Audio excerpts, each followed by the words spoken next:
Welcome to Chillin' 101. We hope this video helps. In this video, I will show you how to replace your VW Golf wing mirror indicator. First, gather your tools, including a T20 Torx screwdriver and a flat blade or trim tool.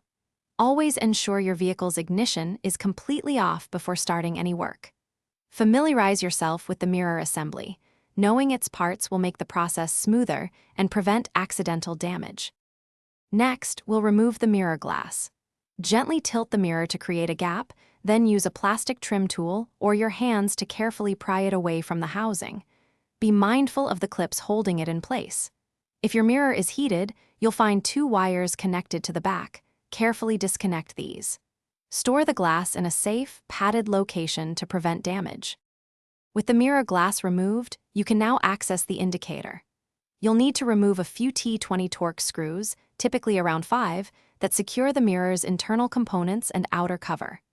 Carefully detach the mirror cover, then disconnect the electrical connector from the old indicator. Now, simply install your new indicator unit, ensuring it clicks securely into place and its wiring is ready for connection. To finish, reconnect the wiring to your new indicator and any heating elements on the mirror glass. Align the mirror glass with its clips and gently push it back into the housing until it clicks securely. Once everything is reassembled, turn on your vehicle's ignition and test the new indicator. Ensure it flashes correctly, confirming a successful replacement. Thanks for watching. Consider subscribing if we helped you.